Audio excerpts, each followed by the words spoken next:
ان کو دے رہے ہیں اور خود مسلمان بھی بڑھ چڑھ کر اس میں حصہ لے رہے ہیں. Happy Christmas. مسلمان بھی یہ ایس ایم ایس بھیجنا ترقی یافتہ مسلمان ہونے کی علامت سمجھتا ہے. Happy new year. لاکھوں مسلمان نوجوان تیاری کر رہے ہوں گے. آ رہا ہے 31 دسمبر. ہم بھی خوب ٹہلیں گے, ہم بھی رات بھر گھومیں گے, ہم بھی خوب گائیں گے, ہم بھی خوب خرچ کریں گے, اس لیے کہ نیا سال مناتے ہیں. سبحان اللہ. ہمارے مسلمانوں, واہ واہ مسلمان.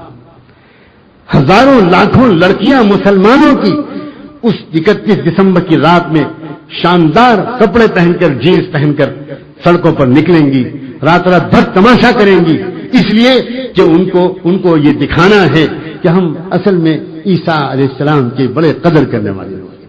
عیسائی کیلنڈر کا ایک نیا سال شروع ہو رہا ہے نا, عیسیٰ علیہ السلام سے نسبت رکھتا ہے یہ نیا سال. تو جب وہ نیا سال آ رہا ہے عیسیٰ علیہ السلام کی نسبت رکھنے والا, تو ہمیں تو بہت کچھ کرنا چاہیے.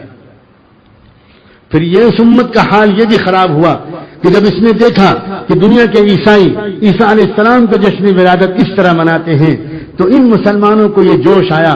انہوں نے کہا کہ اچھا تم عیسیٰ کا جشن ولادت اس طرح مناتے ہو تو ہم بھی محمد رسول اللہ کا جشن میلاد منا کر دکھائیں, ہم بھی منائیں گے, ہم بھی خود فضول خرچیاں کریں گے, ہم بھی جلوس نکالیں گے, ہم بھی علم نکالیں گے, ہم بھی ڈھول تماشے نکالیں گے, ہم بھی نمازیں چھوڑیں گے, ہم بھی خوب تماشے کریں گے, اس لیے کہ حضور پاک صلی اللہ علیہ وسلم کے جشن میلاد منا رہے ہیں.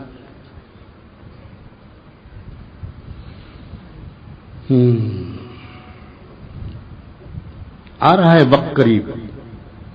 عیسیٰ علیہ السلام کی دوبارہ دنیا میں آمد کا وقت بہت دور تو نہیں لگتا. اس کے بعد کیا ہوگا؟ حضور اکرم صلی اللہ علیہ وسلم نے صاف فرمایا ہے, تم میں سے جو عیسیٰ کے قریب جا سکے, مل سکے, تو عیسیٰ سے میرا سلام کہہ دینا. لیکن آپ جانتے ہو عیسیٰ علیہ السلام کے قریب کون جا پائے گا؟ یہ ناچنے گانے والے مسلمان جا پائیں گے؟ یہ تو صلیبیوں کے ساتھ کر دیے جائیں گے. جاؤ تم دجال کے ساتھ, تمہارا کوئی تعلق نہ عیسیٰ سے ہے نہ محمد سے. لوگ ان چیزوں کو معمولی سمجھتے ہیں. نئے سال کی مبارکباد دینا معمولی سمجھتے ہیں. ایک روزہ 10 محرم کے دن اللہ کے رسول صلی اللہ علیہ وآلہ وسلم نے جب پوچھا کہ تم یہودی لوگ 10 محرم کا روزہ کیوں رکھتے ہو, تو انہوں نے کہا کہ اصل میں ہمارے نبی موسیٰ کو جو فتح ملی تھی فرعون پر, تو وہ 10 محرم کے دن ہی میں ملی تھی, تو ہم لوگ اس کی یاد مناتے ہیں. تو حضور نے فوراً فرمایا کہ موسیٰ علیہ السلام کو کوئی نعمت ملی ہو تو اس پر شکر منانے کا تو ہمارا حق تم سے زیادہ ہے, اس لیے ہم بھی اگلے سال روزہ رکھیں گے. ہاں ایک کام کریں گے, ہم ایک روزہ اس کے ساتھ ملا دیا کریں گے تاکہ تمہارے عمل سے مشابہت نہ ہو جائے. پتا چلا اللہ کے رسول نے ایک بات یہ سکھائی ہے کہ نیک اعمال بھی اس طرح کرنا کہ اس میں بھی غیروں کے ساتھ مشابہت نہ ہو جائے, گمراہ لوگوں کے ساتھ مشابہت نہ ہو جائے. جس نبی نے اپنی امت کو نیک اعمال کے ساتھ مشابہت اختیار کرنے سے منع کیا ہے, وہ امت ناچ گانے میں بھی اپنے نبی اپنے دشمنوں کے ساتھ مشابہت اختیار کر رہی ہے. یہ ایس ایم ایس بھیجنا, یہ نئے سال کی مبارکباد دینا, یہ کارڈ دینا, یہ تبادلہ کرنا, یہ ہائی ہیلو کرنا, یہ اس طرح کی تقریبات کرنا, یہ کیک کاٹنا, یہ اس رات کو تفریحات میں گزارنا, یہ سب کا سب کفر میں شرکت ہے اور کفر سے مشابہت ہے.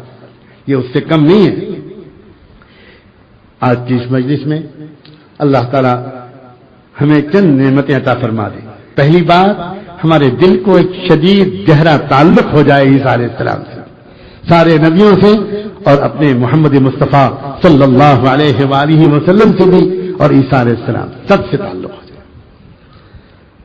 حضرت مریم سے ہمارا تعلق ہو, حضرت مریم کی محبت اور عقیدت ہمارے دل میں ہو, اور ہم اپنی بچیوں کے جب تربیت دیں, اپنی بچیوں کو پالیں پڑھائیں, تو کوشش کریں کہ حضرت مریم کی ادائیں اپنی بچیوں کے اندر اتاریں, کسی طرح سمجھا بجھا کر بھی اتاریں, دعائیں مانگ کر بھی اتارے، ایسے ہی جگہ پر ان کو تعلیم حاصل کرنے کے لیے بھیجیں جہاں ان کو بے حیائی اور بے پردگی نہ سکھائی جائے بلکہ مریم والی پاک دامنی سکھائی جائے۔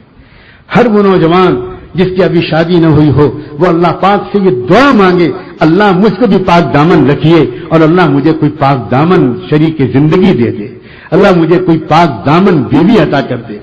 جو میاں بیوی پاک دامن ہوتے ہیں الطیبات للطیبین اور پاک دامنی کے ساتھ زندگی گزارتے ہیں، اللہ ان کی اولاد کو بھی پاک دامن رکھتے ہیں، خاندان پاک دامن بنتا ہے، اس کی وجہ سے برکتیں اترتی ہیں اس گھرانے میں۔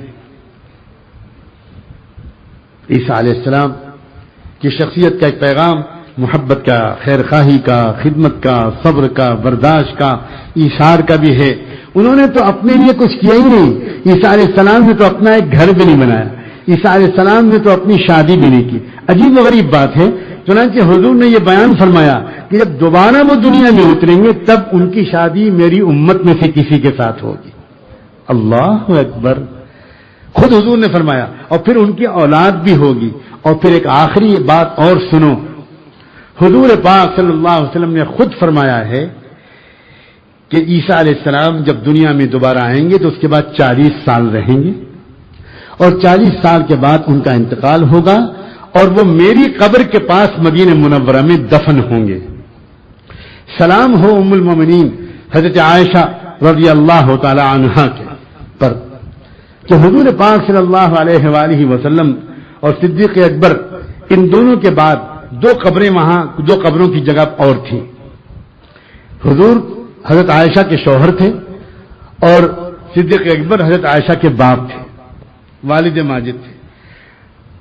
اب جب سیدنا عمر کا انتقال ہونے لگا، وقت قریب آیا، شہید ہو گئے تھے، وہ شہادت کا زخم لگا تھا ان کو، تو جب ان کو انتقال کا وقت قریب آیا ان کو یقین ہو گیا کہ اب میں بچوں گا نہیں، تو انہوں نے ام المومنین حضرت عائشہ سے ایک درخواست کروائی کہ ماں عائشہ سے میرا سلام کہنا اور ان سے کہنا کہ آپ کا گھر وہ گھر ہے جہاں سے کوئی سائل کبھی خالی ہاتھ واپس نہیں گیا۔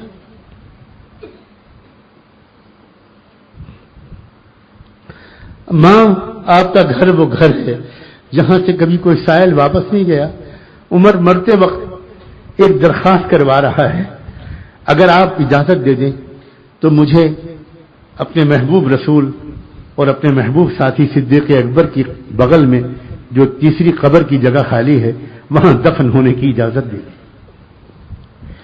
ام المومنین حضرت عائشہ نے فوراً جواب دیا، اگر عمر کے علاوہ کسی اور نے یہ بات مجھ سے کہی ہوتی تو میں شاید نہ مانتی، اس لیے کہ وہ قبر میں وہ جگہ میں نے اپنے لیے چھوڑی ہوئی، مجھے وہاں دفن ہونا ہے، اس لیے کہ دونوں میرے محرم ہیں، میرے والد ماجد میرے ابا جان ہیں اور میرے آقا میرے سرتاج رسول اللہ ہیں۔ عمر تو میرا نامحرم ہے، تو میں اگر وہاں پر اب عمر کو اجازت دیتی ہوں تو اس کے بعد تو دفن نہیں ہو سکتی، اس لیے لیکن عمر کا جو تعلق تھا رسول اللہ سے میں ایثار کرتی ہوں، میں دور بقی میں دفن ہونا پسند کر لوں گی۔ یہ قبر میں جو تیسری جگہ ہے عمر کو کہلوایا شوق سے، میں اجازت دیتی ہوں، یہ تمہارا ہی حق ہے، تم وہاں پر دفن ہو جانا۔ چوتھی قبر کی جگہ آج بھی وہاں موجود ہے، وہاں کوئی قبر نہیں بنی اور نہ بن سکتی ہے، اس لیے کہ اللہ کے رسول صلی اللہ علیہ وسلم نے اس بات کا اعلان فرمایا ہے کہ عیسیٰ ابن مریم اپنا کام مکمل کرنے کے بعد میرے بغل میں دفن ہوں گے۔ یہ ہے رشتہ عیسیٰ علیہ السلام کا اور رسول اللہ کا۔